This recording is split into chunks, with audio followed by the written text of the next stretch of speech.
यदि आप भी बिहार बोर्ड कक्षा 10वीं के स्टूडेंट हैं और आप भी 15 नवंबर को होने वाले सेंटअप का एग्ज़ाम पेपर में शामिल होने वाले हैं तो आप सभी के लिए बहुत ही बड़ी खुशखबरी है।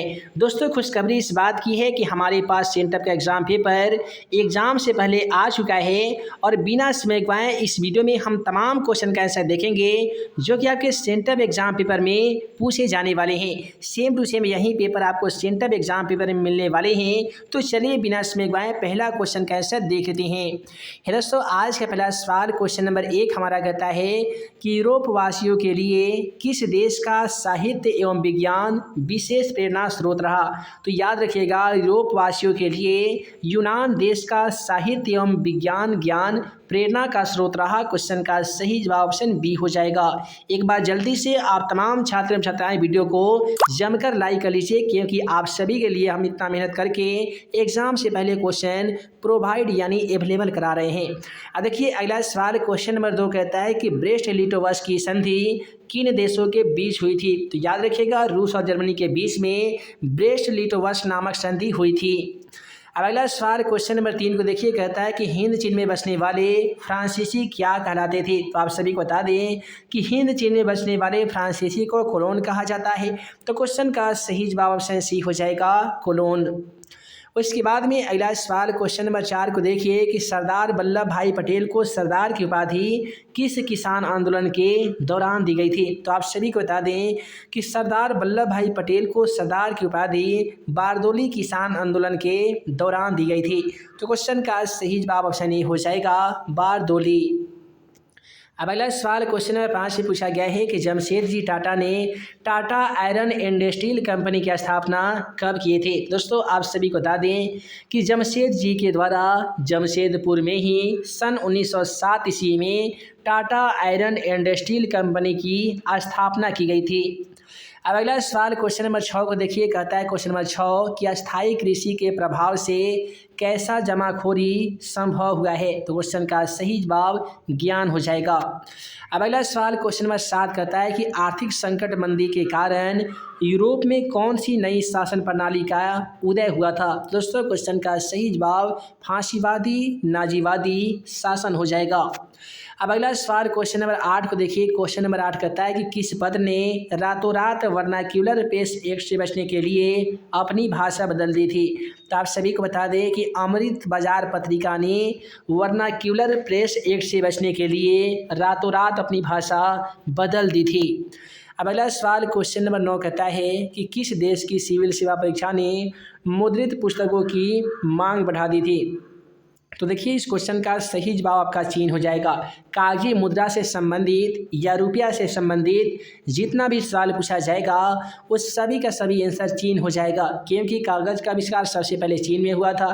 कागजी मुद्रा का प्रचलन भी सबसे पहले चीन में हुआ था और विश्व में सबसे ज़्यादा कोयला चीन में ही पाया जाता है और यही है वो चीन जहाँ पे सबसे पहला पेपर मिल की स्थापना की गई थी। अब अगला सवाल क्वेश्चन नंबर 10 को देखिए कि भूमंडलीकरण की शुरुआत कब हो गई थी। दोस्तों, याद रखिएगा, सन 1990 की बात है जब 90 के दशक में भूमंडलीकरण की शुरुआत भारत में हो गई थी। यदि हरित क्रांति के बाद पूछा जाएगा कि भारत में हरित क्रांति की शुरुआत किस दशक में हुई थी तो 1960 के दशक में हुई थी। अब आइए अगला सवाल क्वेश्चन नंबर 11 की ओर बढ़ते हैं। क्वेश्चन नंबर 11 कहता है कि लैंगिक विभाजन है। तो दोस्तों, लैंगिक विभाजन क्या होता है। तो समाज द्वारा स्त्रियों एवं पुरुषों की दी गई असमान भूमिका ऐसे होती है। अब अगला सवाल कहता है कि संघ राज की विशेषता नहीं है। तो देखिए, संघ राज की जो विशेषता नहीं है वह है इकहरी शासन व्यवस्था। तो यहाँ पे क्वेश्चन नंबर 12 का राइट आंसर ऑप्शन सी हो जाएगा। उसके बाद में अगला सवाल क्वेश्चन नंबर 13 को देखिए। क्वेश्चन नंबर 13 कहता है कि सूचना के अधिकार आंदोलन की शुरुआत कहाँ से हुई थी। तो दोस्तों, आप सभी को बता दें कि मरुस्थलीय मिट्टी भी राजस्थान में पाई जाती है और सूचना के अधिकार आंदोलन की शुरुआत भी राजस्थान से हुई थी और यही है वो राजस्थान जहाँ पे सबसे पहले पंचायती राज संस्था की शुरुआत हुई थी। दोस्तों, आप सभी को बता दें कि भारत का क्षेत्रफल के दृष्टिकोण से सबसे बड़ा राज्य कौन सा है तो यही है राजस्थान। राजस्थान से संबंधित एक और सवाल पूछे जाते हैं कि सौर ऊर्जा का उत्पादन करने की बेहतरीन संभावनाएं किस राज्य में हैं तो यही राजस्थान में है। अब अगला सवाल क्वेश्चन नंबर 14 की ओर बढ़े। क्वेश्चन नंबर 14 कहता है निम्नलिखित में से कौन सा प्रमुख उद्देश्य प्रायः सभी राजनीतिक दलों का होता है? तो देखिए तमाम राजनीतिक दलों का एक ही उद्देश्य होता है, चुनाव में भाग लेना और बहुमत प्राप्त कर सत्ता का संचालन करना। तो सत्ता प्राप्त करना, कुर्सी हासिल करना सभी राजनीतिक दल का मेन मकसद होता है। अब अगला सवाल क्वेश्चन 15 हमारा कहता है 15वीं लोकसभा के चुनाव में 15वीं लोकसभा के चुनाव के पूर्व लोकतंत्र में महिलाओं की भागीदारी कितनी प्रतिशत थी? आप सभी को बता दें कि जब 15वीं लोकसभा का चुनाव जो 2014 में हुआ था, जब भारत के प्रधानमंत्री नरेंद्र दामोदर दास को बनाया गया था, तो उस समय में भारतीय लोकसभा में महिलाओं की भागीदारी 33% थी। अब अगला सवाल क्वेश्चन नंबर 16 कहता है कि राजनीतिक दलों की मान्यता और उसका चिन्ह किसके द्वारा प्रदान किया जाता है? आप सभी को तो मालूम होगा कि किसी भी राजनीतिक दल को मान्यता और उसका चुनाव चिन्ह निर्वाचन आयोग के द्वारा प्रदान किया जाता है, क्योंकि भारत में संपूर्ण जितना भी चुनाव होता है लगभग सभी के सभी चुनाव को निर्वाचन आयोग ही हैंडल करता है। अब अगला सवाल क्वेश्चन नंबर 17 की ओर बढ़े। क्वेश्चन नंबर 17 कहता है कि कौन से व्यक्ति भारतीय किसान यूनियन के प्रमुख नेता थे? अभी अभी बहुत ही बड़ा एक किसान आंदोलन चल रहा था, जिसमें किसानों का नेतृत्व करने वाला पहला व्यक्ति का नाम था राकेश टिकैत, और यही है राकेश टिकैत जो महेंद्र टिकैत का पोता माना जाता है। तो महेंद्र टिकैत ही भारतीय किसान यूनियन के प्रमुख नेता थे। अब अगला सवाल क्वेश्चन नंबर 18 कहता है कि निम्नलिखित में से कौन सा राष्ट्रीय दल नहीं है? आप सभी को मालूम होगा कि कोई ऐसा दल जो प्रधानमंत्री लेवल का चुनाव लड़ सकता है उसे राष्ट्रीय दल कहा जाता है। देखिए राष्ट्रीय जनता दल जिसे हम लोग आरजेडी कहते हैं, अब पता है कि कौन सा राष्ट्रीय दल नहीं है? बहुजन समाज पार्टी, भारतीय जनता पार्टी, लोक जनशक्ति पार्टी। हालांकि जो राष्ट्रीय जनता दल दिया गया ना, तो राष्ट्रीय जनता दल नहीं देना चाहिए था, क्योंकि आरजेडी राष्ट्रीय दल नहीं है। यहाँ पे होना चाहिए था बीजेपी, ठीक है जी, और कांग्रेस होना चाहिए, बहुजन समाज पार्टी होना चाहिए। लेकिन एलजेपी जिसे हम लोग कहते हैं, जिसके संस्थापक रामविलास पासवान थे, अभी उसका राष्ट्रीय अध्यक्ष चिराग पासवान है। तो एलजेपी यानी लोक जनशक्ति पार्टी यह राष्ट्रीय दल नहीं है। अब अगला सवाल क्वेश्चन नंबर 19 को देखिए, कहता है कि राजनीतिक दलों की नींव सर्वप्रथम किस देश में पड़ी थी? सवाल में पूछा गया है कि जो राजनीतिक दल का जो सबसे पहला नींव जो है ना, ये किस दल में पड़ी थी? तो ये पड़ी थी ब्रिटेन में। अगला सवाल कहता है कि निम्नलिखित में से किसे लोकतंत्र का प्राण कहा जाता है? आप सभी को मालूम होगा कि राजनीतिक दल को लोकतंत्र का प्राण कहा जाता है। अब क्यों कहा जाता है ये भी सब्जेक्टिव क्वेश्चन है, इसका आंसर हम ऑलरेडी पिछले वाले पार्ट में दे चुके हैं। अब चलिए अगला सवाल क्वेश्चन नंबर 21 की ओर बढ़े। क्वेश्चन नंबर 21 कहता है कि समान ऊंचाई वाले स्थान को मिलाने वाली काल्पनिक रेखा को क्या कहते हैं? तो याद रखिएगा, समान ऊंचाई वाले स्थानों को मिलाने वाली काल्पनिक रेखा को सर्वोच्च रेखा कहा जाता है या समोच्च रेखा कहा जाता है। अब अगला सवाल क्वेश्चन नंबर 22 कहता है कि बिहार में सबसे अधिक आबादी वाला जिला कौन सा है? तो आप सभी को बता दें कि जनसंख्या के दृष्टिकोण से भारत का सबसे बड़ा राज्य जो है वो उत्तर प्रदेश है। सबसे छोटा राज्य कौन सा है? कमेंट सेक्शन में जरूर बताइएगा। क्षेत्रफल के दृष्टिकोण से देखा जाएगा तो भारत का सबसे बड़ा राज्य राजस्थान है। उसी प्रकार से बिहार में जनसंख्या के दृष्टिकोण से सबसे बड़ा जिला पटना है, और क्षेत्रफल के दृष्टिकोण से सबसे बड़ा जो जिला है वो पश्चिमी चंपारण है, जहाँ से हम स्वयं बिलोंग करते हैं। देखिए बिहार का सबसे अधिक आबादी वाला जिला कौन सा हो जाएगा? तो पटना हो जाएगा।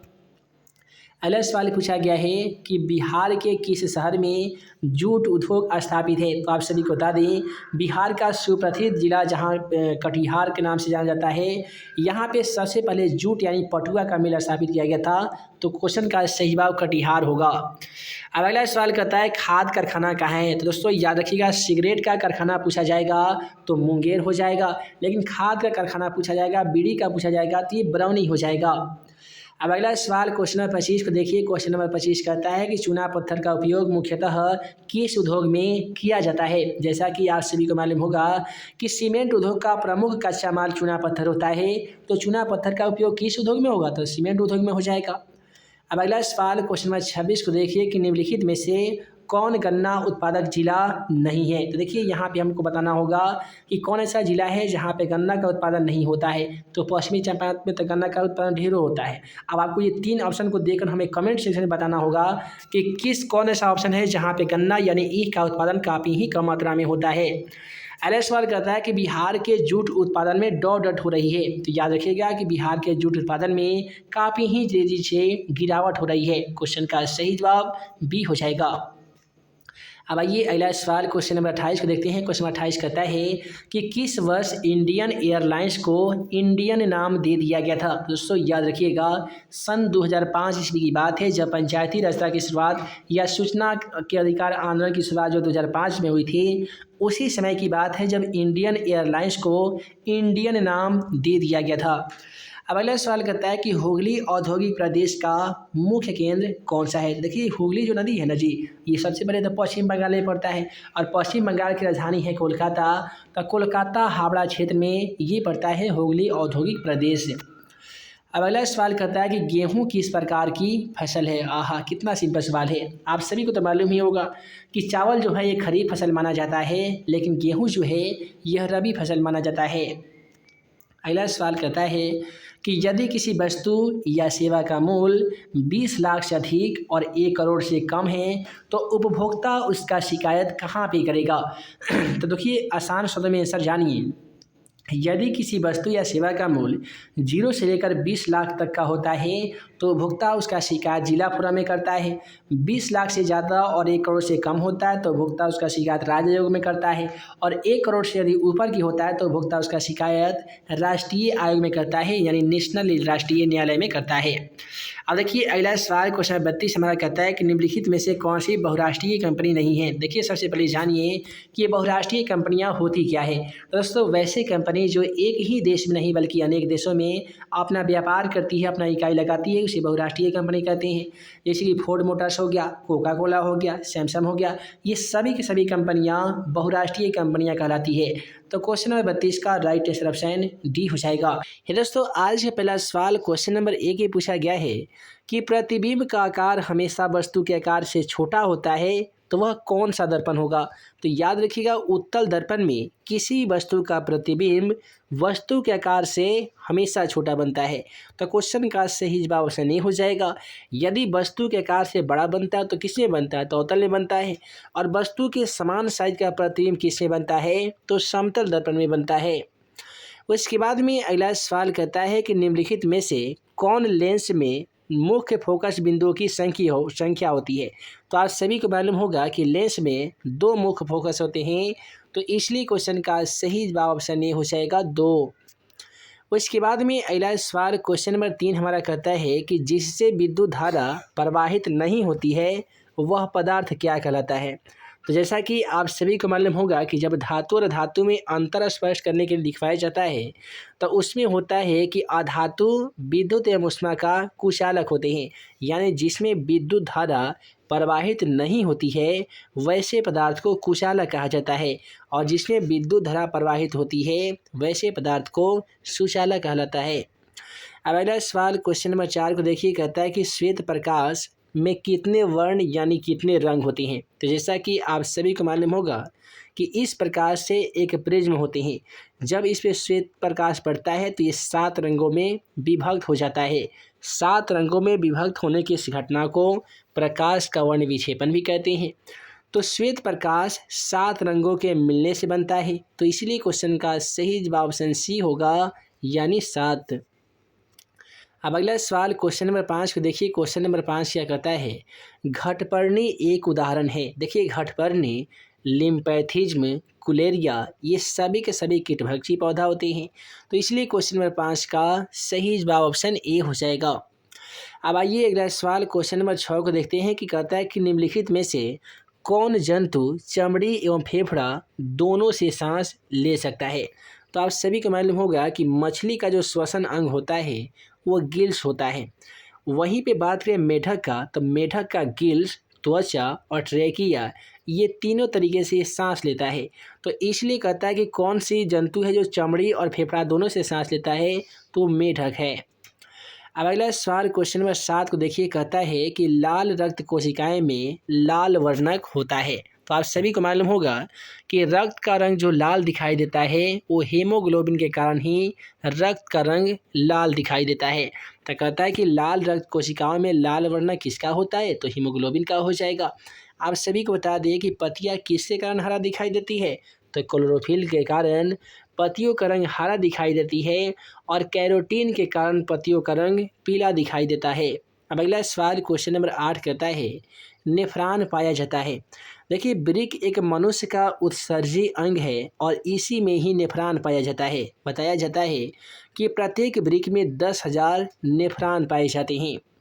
अब अगला सवाल कहता है रासायनिक अभिक्रिया को किस तरह से व्यक्त किया जाता है। तो रासायनिक अभिक्रिया को समीकरण के द्वारा व्यक्त किया जाता है। तो क्वेश्चन नंबर 9 का सही जवाब ऑप्शन सी हो जाएगा। अब अगला सवाल कहता है सल्फ्यूरिक अम्ल का अनुसूत्र क्या होता है। दोस्तों याद रखिएगा H2SO4 जिसे हम लोग हाइड्रोजन सल्फेट कहते हैं, यही होता है सल्फ्यूरिक अम्ल का अनुसूत्र, जो कि ऑप्शन बी में है।